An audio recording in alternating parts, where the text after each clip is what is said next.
제가 보니까 제 강연보다도 사진 찍는 것도 인기가 있는 것 같아요. 우리 저 스티브 데이비드 교수님 아주 인기 있어요, 보니까. 지금 이제 한국경제에 이제 뭐 조금 전에 우리 정인규 교수님도 말씀하셨지만은 G2 에코노미, G2가 이제 미국하고 중국이죠. 중국의 그 하방 압력, 성장 하방 압력이 굉장히 지금 한국 경제에 큰 영향을 미치고 있고, 우리는 어떻게 대응해야 되나, 이런 말씀을 드리겠습니다. 요거 제가 간단히 이제 그림을 그려놓은 건데요. 하방 압력 하니까 이제 결과적으로 이제 중국 경제가 성장률이 떨어지고 있습니다. 중국 경제는 중국이 등소평이 개방한 이후에 30년간 평균 10% 성장을 했어요. 우리나라와 똑같습니다. 우리나라도 60년도에 경제개발계획을 시작한 이후에 1991년까지 91년까지 30년간 우리도 9.5% 성장을 했습니다. 그리고 우리도 이제 그때부터 20년 동안 중성장기에 들어가서 2011년까지 우리가 5.5% 성장을 하다가 2012년부터 우리는 저성장기에 들어갔습니다. 중국은 이제 우리보다 약 한 20년 정도 뒤따라오고 있어요. 20년 좀 더 되네, 그죠? 제 생각은 중국은 과거 우리가 9.5% 성장을 하다가 5.5%로 떨어지는 그 고통을 지금 중국이 겪고 있는 상황입니다. 2011년까지 10% 성장을 하다가 6, 7%로 떨어지면서 중국은 그 과정에 어떤 문제가 생기냐면은 그동안에 고도 성장을 예상하고 투자했던 많은 투자한 설비들이 가동률이 떨어지겠죠. 중국의 가동률이 떨어집니다. IMF가 분석한 자료를 보면 가동률이, 제조업 가동률이 한 60% 이하까지 떨어졌다고 그래요. 그리고 많은 그 집들이 한 20% 이상 공실이라고 그래요. 그러니까 중국이 상당히 심각하죠. 그게 이제 고도 성장을 하다가 중성장기로 들어가는 과도기에 일어나는 굉장히 큰 문제인데, 그걸 잘 극복하느냐 안 하느냐가 굉장히 중요합니다. 한국도 그걸 잘 극복 못하면서 결국은 가동률이 떨어지면서 그것이 거기에 돈을 빌려준 은행들이 부실화되면서 1997년도 위기가 왔죠. 미국은 굉장히 이제 고도 성장을 쭉 2008년 이후에 경기 회복이 지금까지 장기간 회복되고 있다가 지금 다시 이제 경기가 좀 조금 떨어지는 그런 상황입니다. 그 과정에서 지금 이제 아까 정 교수님이 얘기한 것처럼 US 차이나 트레이드 우어가 지금 굉장히 중요한 상황입니다. 중국 경제의 1% 정도 성장률이 떨어지면 한국은 우리나라가 대외 의존도 수출 비중이 높은 데다가 또 우리나라 수출이 약 25%가 중국으로 가기 때문에 중국 경제의 1% 정도 떨어지면 한국 경제는 약 0.5%에서 0.3% 정도 성장률이 떨어진다, 이렇게 보고 있습니다. 게다가 또 중국이나 미국에 수출하는 많은 신흥시장국들도 중국이나 미국의 그 성장률이 떨어지면 또 성장률이 떨어지겠죠. 그러면 이제 한국도 그 신흥시장국 수출을 많이 하고 있으니까 한국 경제도 또 나쁜 영향을 줍니다. 이런 것들이 이제 쭉 되면 한국 경제 성장률이 떨어지면은 경제 충격을 주면은 일단은 외국인 투자자들이 한국에 투자해도 한국의 기업들이 이익을 못 내겠다, 이런 전망이 되면 우리나라에 들어와 있던 외국인 투자 자금들이 나가게 되겠죠. 우리나라 외국인의 주식시장에 한 5천억 달러 정도 들어와 있고요. 채권 시장에도 한 6천억 달러, 한 6천억 달러 정도 외국인 투자 자금이 들어와 있는데 그 돈들이 일부가 나가기 시작을 하겠죠. 그리고 이제 수출이 안 되면서 안 됩니다. 그런데 문제는 이제 거기에 대항할 수 있는 이자율, 금리 정책이나 환율 정책에 한계가 있습니다. 금리 정책은 미국하고 금리 차이가 너무 나면, 우리나라 경제가 안 좋아지면 금리를 내려야 되는데 이미 미국하고 금리 차이가 많이 나 있기 때문에 0.75%포인트 나 있습니다. 나 있기 때문에 더 나면은 오히려 자본 유출을 재촉하는 것이니까 그런 문제가 있고, 또 환율은 이미 작년에 우리가 한미 환율 협정이라는 걸 체결해서 환율은 이제 거의 정책으로 쓸 수가 없도록 환율은 뭐 결국 중앙은행이 외환시장에 개입해서 환율 조작할 수 없도록 이렇게 됐기 때문에 금리 정책과 환율 정책 한계가 있고, 이런 것들이 이제 북한 문제도 거기다가 설상가상 겹치면서 위기가 올 것인가 안 올 것인가 하는 그런 중요한 문제가 있습니다. 자, 그런 게 큰 그림이고요. 현재 우리 당면하고 있는 큰 그림이고, 그걸 이제 하나 보면 하나하나 중국과 미국을 보고 한국을 이렇게 보는 그런 수술을 하겠습니다. 중국을 보면 아까 제가 말씀드린 것처럼 중국의 이제 하이 그로스 피어리드가 고성장 시대가 끝났습니다. 중국은 2011년까지 고성장 시대가 끝났습니다. 30년간 계속되었는데 정확하게 우리나라하고 똑같아요. 딱 30년이더라고요. 계산해 보니까. 그리고 지금 우리가 20년 전에 겪었던 고통을 지금 중국도 겪고 있습니다. 왜냐하면 그리고 이제 중국은 중성장기로 들었었습니다. 중국은 중성장기로 들어서 지금 이제 금년에 6% 달성 여부가 굉장히 중요한 관건입니다. 금년에 6% 달성할 수 있느냐 없느냐가 굉장히 중요한 관건인 이유가 금년에 6% 달성을 못하면은 중국의 제조 가동률이 더 떨어지겠죠. 떨어지고 중국의 여러 가지 구조적인 문제가 발생을 하게 됩니다. 아까도 중국 교수님 얘기했지만은 중국 기업들은 대부분 국유기업이 많은데 그 국유기업들이 상당히 큰 문제가 그렇지 않아도 정부가 운영하면 비효율인데 성장률까지 떨어지면 큰 문제가 되겠죠. 그에 따라서 중국도 역시 수출이 떨어집니다. 제가 그림에 보면 나와 있지만 중국의 수출이 지금 여기 떨어지고 있습니다. 수출이. 이걸 보면서 수출이 계속 떨어지고 있어요. 이렇게. 결과적으로 중국도 수출이 둔화됩니다. 그런데 지금 문제가 이제, 그러다니까 중국의 주가도 떨어집니다. 주가가. 최근에 주가가 조금 반등을 조금 했어요. 그럼 일시적으로 반등한 것은 미국이 금리 인상을 좀 늦출 가능성이 있다고 하면서 외국인 투자자들이 돈을 좀 덜 빼나가는 그런 모습 때문에 조금 올라갔습니다만 기본적으로 주가가 많이 떨어지고 주가가 떨어지니까 중국의 환율이 올라갑니다. 위안화가 이제 올라가요. 주가가 떨어지니까 환율이 올라가면 똑같습니다. 떨어지는데 최근에 아까 요거 주가가 좀 올라가는 것처럼 환율이 조금 절상이 됐어요. 요 과정에서 중국은 외환시장 개입을 했습니다. 우리나라는 개입을 못하게 되죠. 중국은 환율이 여기 보면 알지만 거의 6.78을 넘었었습니다. 이게 굉장히 중요한 건데 많은 전문가들은 중국의 위안 환율이 7위안을 넘었으면은 중국에 굉장히 심각한 금융시장에 문제가 온다. 심지어는 금융위기 가능성이 있다라고 얘기도 하고 있습니다. 그래서 그러자 중국도 그런 위기의식을 가지고 이 정도 7위안에 근접하자 외환시장 개입을 해서 위안화를 고평가 절상을 시켰습니다. 절상을 시켰고 지금 또 다시 또 아마 이 근처에서 움직이고 있습니다. 그러니까 중국도 이거 보면 알지만 상당히 지금 중국도 크리티컬한 포인트에 와 있습니다. 그래서 이번에 중국이 얼마나 크리티컬한 포인트에 와 있느냐 그걸 나타낸 게 이번에 양회라고 그래서 양회. 중국의 공산당이 1년에 한 번씩 하는 큰 행사죠. 그때 보통 얘기하는 것이 뭐 여러 가지 이제 글 많이 하는데 만약에 미국에서 압력을 더 가하면은 6% 성장이 안 되면서 환율이 7위안을 돌파해서 위기가 올 가능성도 있기 때문에 이번에 미국에서 가장 경계하는 것, 중국 제조업이 미국을 따라오는 거. 근데 중국은 중국몽이라고 그래요. 중국의 꿈이죠. 꿈이 뭐냐면 2040년경에 사실은 2049년이 중국 공산당 창설 100주년이에요. 그 100주년에 미국을 제치고 G1이 되겠다 하는 게 중국몽이라고 하는 중국의 꿈입니다. 근데 그걸 하기 위해서 제조 2025라는 정책을 해오다가 이번에 양회에서 제조 2025란 말을 거둬들였습니다. 그것은 미국에 대해서 유화적인 제스처를 보인 것으로 보입니다. 그만큼 중국도 굉장히 어려운, 굉장히 아주 델리케이트한 이런 상황에 놓여 있다는 거 알 수가 있습니다. 그리고 중국의 빚이 굉장히 우리 중국의 외환보유가 3조 2천억 달러 정도 있는데 중국의 외채도 많습니다.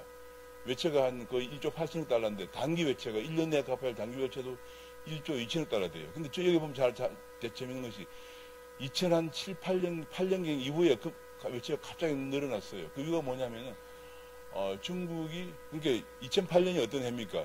글로벌 금융위기가 와서 미국에서 양적 완화라고 그래서 제로금리 정책을 해서 하고 일본도 제로금리 정책 영국도 이렇게 할 때거든요. 그때 그냥 세계적으로 초저금리 이 돈을 많이 빌려와가지고 중국의 국유은행들이 많이 빌려서 국유기업에 대출을 해서 중국이 투자를 많이 한 거예요. 그동안에 지난 10년간 중국의 고성장은 세계적으로 미국을 비롯 특히 미국이 약 1조 달러 정도 되었던 보는 통화를 4조 달러까지 풀었으니까 그 3조 달러에 한 절반 정도가 그냥 중국이나 동아시아에 왔다고 보면 돼요. 그것이 이제 싼 금리를 돈을 빌려다가 공장도 짓고 집도 짓고 많이 했죠. 많이 했는데 지금 중국이 그래 너무 많이 지어가지고 그래서 외채가 늘어난 거예요. 외채가 늘어났는데 너무 많이 지어서 이제 지금 문제는 가동률이 한 2, 3년 전에 IMF 분석에 하면 한 60% 미만까지 떨어졌다. 큰 집도 공실이 한 20% 넘는다. 큰 문제 봉착이 있습니다. 그래서 외채가 외채가 좀 많은데 이 외채가 최근에 일본의 어떤 다이와 정권 연구소에서 내놓은 자료를 보면은 공식 통계가 이 정도고 실제 외채는 3조 달러 정도 된다는 분석도 나와 있습니다. 여러 가지 설이 많습니다. 어쨌거나 지금 중국은 굉장히 아주 상황이 만만치 않은 상황에 와 있다는 알 수가 있습니다.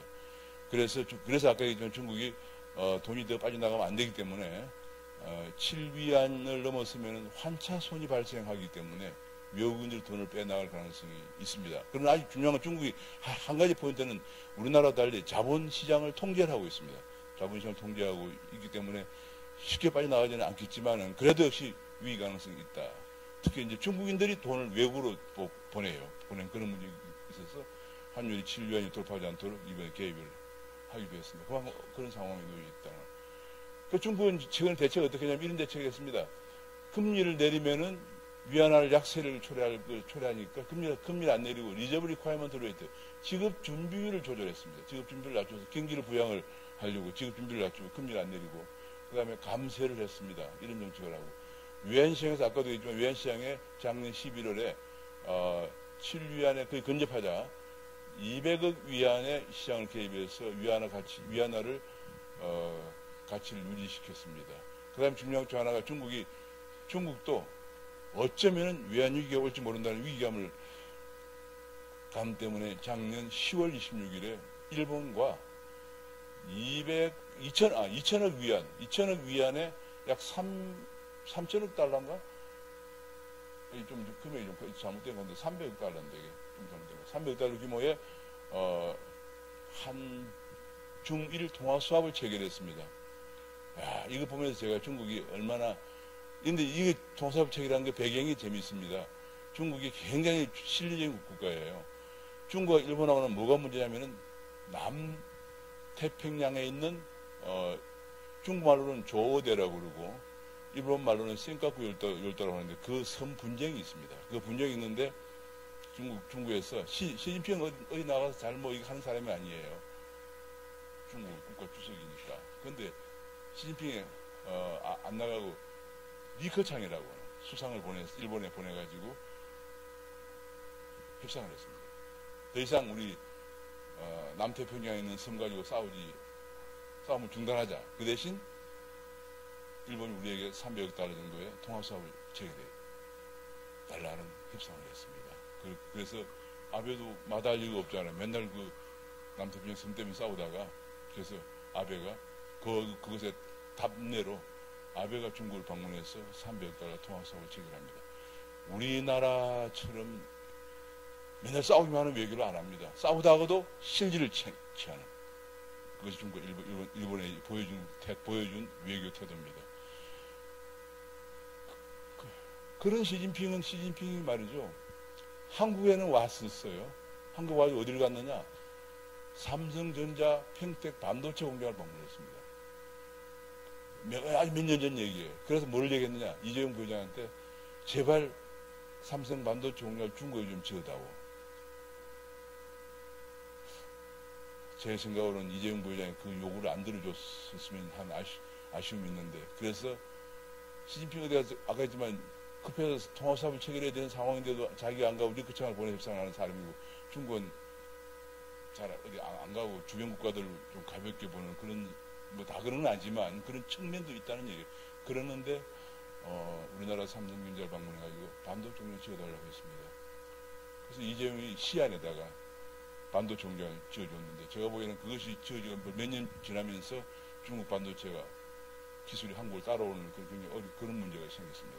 그러니까 그렇고 미국은 보면 어떠냐? 미국은 보면은 2008년 위기 이후에 지금까지 2009년 6월 이후에 최장 회복률을 기록했습니다. 미국 역사상 최장 회복률을 기록했습니다. 주가도 다우존스가 6천에서 2만 7천까지 올라갔습니다. 그러면서 미국이 이게 이제 실업률도 4%가 떨어졌어요. 떨어지고 물가는 약 2% 조금 못 미치고 있는데요. 이 실업률 4%는 굉장합니다. 미국은 실업률을 2, 3년 전에 FRB의 보고서에 의하면은 완전 고용 실업률을 미국은 5%를 보고 있는데 이게 4%가 떨어지기 때문에 약간 버블 가능성이 있어요. 그래서 작년에 금리를 4번 올린 거거든요. 올렸는데 4번 올리니까 미국의 약간 성장률이 떨어지니까 난리 났어요. 제가 보기에는 미국은 어떻게 하면 이게 너무 오래된 거의 9년간 계속된 장기 호황을 어떻게 안정적으로 안착시키느냐가 중요한 과제지. 이게 미국이 무슨 성장률이 떨어지거나 그런 건 아니에요. 주저앉거나 그런 건 아닙니다. 자, 그래서 문제는 금리가 이렇게 한국하고 차이가 이만큼 나기 때문에 우리나라는 경기가 안 좋은데 금리를 더 내릴 수도 없고 약간 그런 딜레마에 빠져 있습니다. 자, 그 다음에 한국을 보면 한국은 아까 2012년부터 저성장에 들어섰어요. 저성장에 들어서가지고 지금 2, 3% 성장이고 비즈니스 사이클상으로는 2017년 5월 공교롭게도 문재인 대통령이 취임했던 2017년 5월부터 계속 너무 떨어지고 있어요. 이게 이런 적이 없어요. 이게 너무 떨어지고 있다. 그 다음에 제조업 가동률도 70% 초까지 떨어졌다는 것이 문제입니다. 자, 그런데 중요한 중 하나가 환율이 원 위안 환율인데 원 100엔 환율이 1,500원대에서 900원대까지 떨어졌거든요. 2012년부터. 정확하게 우리가 2012년부터 경제가 꼬꾸라지하고 같이 시기를 같이 합니다. 그러면서 수출이 안 되고 요거는 이제 반도체 호황 때문에 생겼던 수출인데요. 이런 문제가 있어요. 이게 굉장히 환율이 그만큼 중요하다는 걸 알 수가 있고요. 좀 시간이 뭐 얼마 남았다고 자꾸 그러니까 빨리빨리 진행하겠습니다. 그리고 이제 근데 중요한 것은 이러한 것들 사이클이 중국과 동조화를 보이고 있다는 겁니다. 여기 보면 이제 중국하고 거의 동조화를 보이고 있죠. 환율이.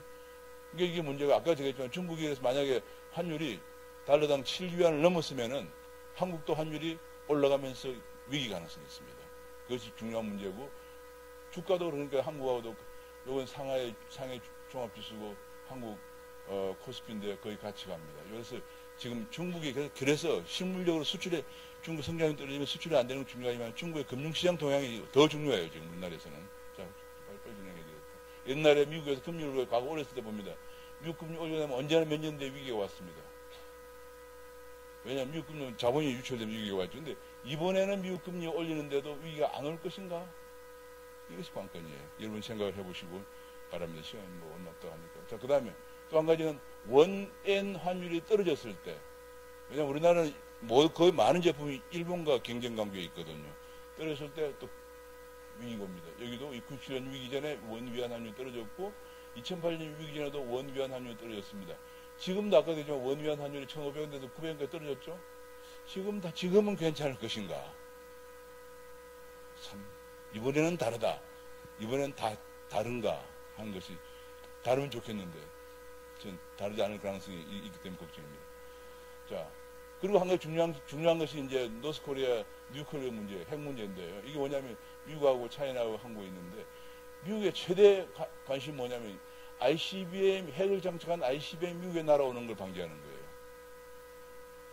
그래서 압력을 계속하고 있죠. 그리고 유엔 제재도 가하고 있습니다. 그런데 여기서 한 가지가 두 가지가 문제예요. 이것의 루폴이 뭐냐면 제재를 가해서 북한이 경제를 지금 굉장히 어렵게 만들고 있어요. 왜냐하면 원유도 수입 못하게 하고 뭐 중국에 수출하는 석탄도 수출 못하게 하고 막 이렇게 하고 있습니다. 그래서 중국이 지금 북한은 지금 뭐 식량 배급도 어려워진 상황인데 여기서 중국이 북한을 도와주거나 한국이 북한을 도와줘 버리면 미국의 제재가 소용이 없어지겠죠. 이게 미국이 중국의 트레이드 압력을 가하는 이유 중에 상당히 중요한 겁니다. 그리고 미국이 한국의 트레이드 압력을 가하는, 트레이드와 환율 압력을 가하는 상당히 중요한 요인입니다. 왜냐하면 미국은 전 세계에서 핵을 가지고 골치를 섞이는 중동의 이란과 동아시아의 북한 문제가 가장 중요한 문제 중에 하나로 미국은 간주하고 안보상에. 그런데 그 중에서 북한은 특히 ICBM을 개발해서 거의 ICBM 12,000km, 미국 본토까지 날아가는 걸 개발을 완료했다고 북한이 발표를 했습니다. 그러자 2017년 말에 그걸 발표하자 2018년에 트럼프가 김정은하고 회담을 한 거예요. 그만큼 시리어스하게 생각하고 있는데, 문제는 요것이 이제 그 루플, 요 문제가 사실 이 압력과 관련이 있다 하는 그런 얘기를 말씀을 드리고, 우리가 어떻게 해야 될까? 우선 우리는 아까 했지만 미국 금리 인상기, 그 다음에 원엔 환율 하락기 뭐 등등 이런 걸 생각할 때 우리가 외환 보유액을, 외화 유동성을 넉넉히 갖고 있는 게 좋겠죠. 그래서 외화 유동성을 넉넉히 갖고 있는 만약의 경우를 대비해서 파시블, 서든 리버스, 들어온 돈이 갑자기 나가는 그런 걸 대비해서, 우리 아까 얘기한 주식이 외국인들 주식 한 5천억 달러, 채권 1,000억 달러, 6천억 달러는 돈이 들어와 있습니다. 어마어마한 돈이 많이 들어와 있습니다. 그래서 그런 걸 대비해서 하고, 중요한 것은 한미 통화수합, 한일 통화수합 같은 게 굉장히 중요한데, 왜냐하면 이것이 달러 베이스거든요. 우리가 중국하고 통화수합 있지만 중국은 또 급해서 또 일본하고 통화수합 체결하는 마당이고, 뭐 동남아권 통화수합도 있고 하지만 한 가지 또 캐나다와 통화수합도 있습니다. 근데 유일하게 달러를 주고받는 통화수합은 이 두 가지인데, 우리가 이 두 가지를 체결하는 굉장히 중요한데, 지금 한미 간에, 한일 간에 여러 가지 외교적으로 마찰이 너무 심해서 이것이 가능할는지 나중에 그 스티브 데이비스 프레젠터한테 여쭤봐야 되겠어요. 한미 통화수합이 가능할지. 그 다음에 이제, 그래서 우리는 자본 이동을 굉장히 밀착 모니터링을 해야 합니다. 해야 하고, 이자 정치, 이자율, 금리 정책을 아주 코셔스하게 조심스럽게 해야 되는데, 우리도 중국처럼 이자율을 내리는 것보다는 필요하면은 직업 준비율을 이나 제한율 정책, 우리는 이걸 안 쓰고 있는데, 중국은 굉장히 이걸 활성화시키고 있거든요. 그래서 이런 걸 좀 쓰는 것도 하나의 방법이 아니겠느냐. 좀 통화정책을 좀 다변화시키자. 그렇게 할 필요가 있다. 그런 생각이 들고, 또 한 가지는 이제, 외국인들은 두 가지죠. 우리나라에 투자하면 외국인들은 하나는 환차 이익이 날 걸로 예상되는 투자고, 두 번째는 투자를 해서 주가가, 기업이 이익이 나서 주가가 올라갈 걸 전망되면 투자하겠죠. 반대로 거꾸로 환차 손이 발생하거나 기업의 손실이 발생을 하거나, 그래서 주가가 하락할 것으로 생각되면 환차 손과 주가 투자 손실이 발생하게 되면 돈이 나가겠죠. 그걸 최대한 줄이기 위해서 투자 환경을 개선해서 투자 환경을 개선해서 기업의 투자 이익이, 외국인 투자자들의 투자 이익이 발생하도록 그렇게 하는 게 중요한데, 지금 기업 투자 환경 개선에 대해서는 별로 정말 관심이 없는 것 같아요. 계속 기업들은 때려잡는 데만 관심이 있는 것 같습니다.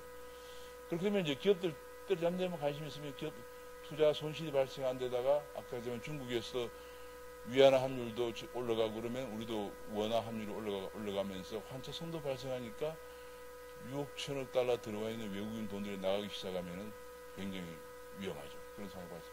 그렇게 안 되도록 해야 되고요. 그 다음에 이제 만약에 이래도 안 돼가지고 위기가 오면 어찌 되느냐. 그 위기가 왔을 때 마지막으로 구해줄 수 있는 것이 재정 건전성이에요.